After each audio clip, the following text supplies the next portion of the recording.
喂，大家好，又係我啊，Peter 哥啊。咁啦，今次想講講就係隻可樂啊，16710啊。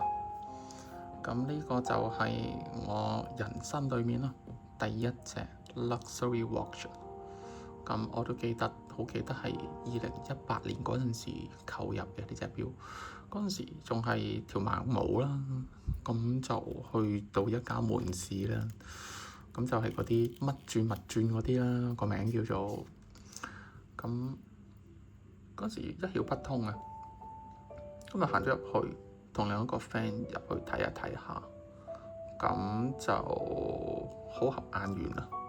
都見到佢成個 design 非常之 classic 啊，好容易配搭啊！咁就睇咗大概半個鐘之內啦，咁都決定入手。咁但係嗰陣時嘅價位啦，都照講俾大家聽啦，入手價大概係80零 K 咁樣啦，記得。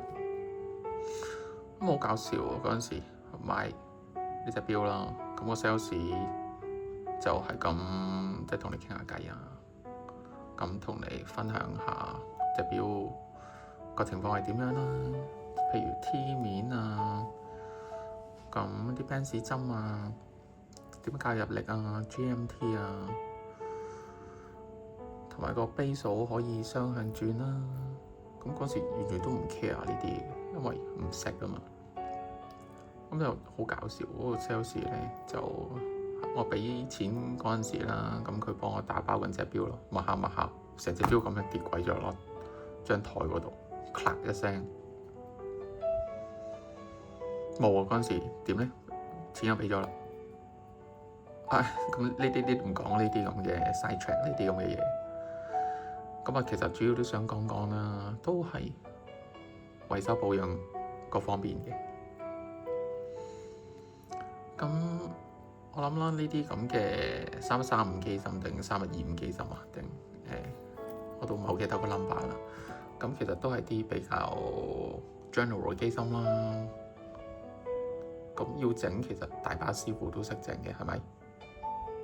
咁嗰陣時我都諗緊兩個途徑。咁第一當然係拎翻去14樓度整啦。點解要整咧？講一講先，就係嗰個發條鼓啊，咁嗰個動力儲存嗰個 parts 就壞咗，咁我都知道㗎啦。咁因為嗰時其實有一個 practice 啦，都會攞啲錶出嚟去睇下玩下咁樣嘅，咁就可能有時就擰下咁樣就擰爆咗。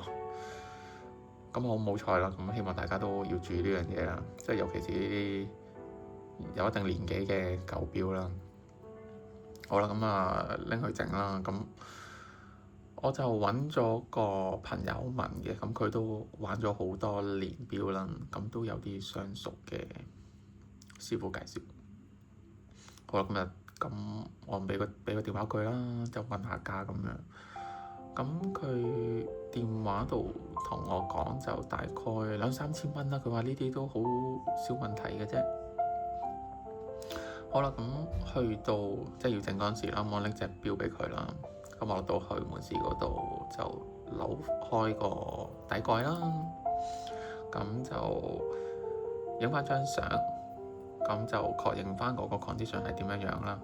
咁然後佢就同我講翻就話裡面啲齒輪啊各樣性冇乜大問題嘅。咁都見到係嗰個發條鼓要整一整啦。咁啊報翻個價都係同佢所講差唔多啦，咁2-3千蚊。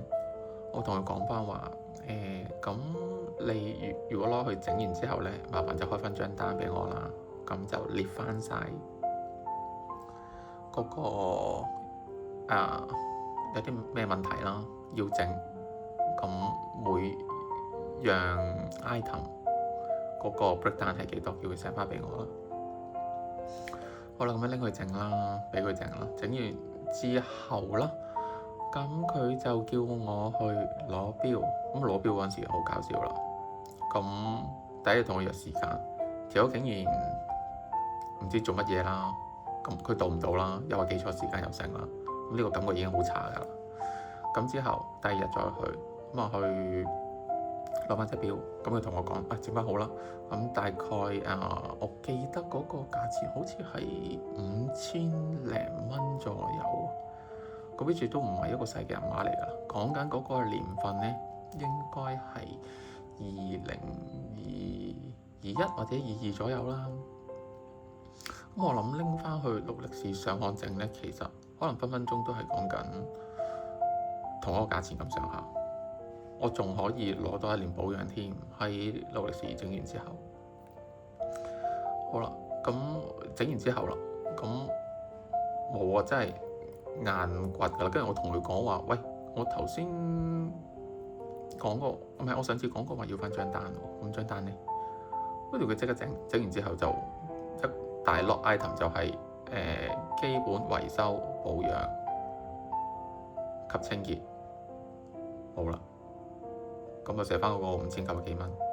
你問我咧，我係絕對有理由相信呢個人係一個中介，佢拎去俾個師傅整，自己咧就喺度噏，我估都噏2-3千蚊㗎啦，坐底。咁所以呢個故事咧就唔係個教訓啦，即係你出面唔誠實嘅人咧，一定有好多㗎。咁當然唔會開名啦，即係無謂阻人揾食啦。咁佢要做到咁樣，其實都係 one off 嘅啫。我幫襯得你一次，基本上就以後都冇咯。咁其實主要想分享下啦，你如果真係要拎去俾出面街保證啦，除非真係好相熟啦，就係直接對嗰個師傅啦，否則大家都要注意下呢一樣嘢咯。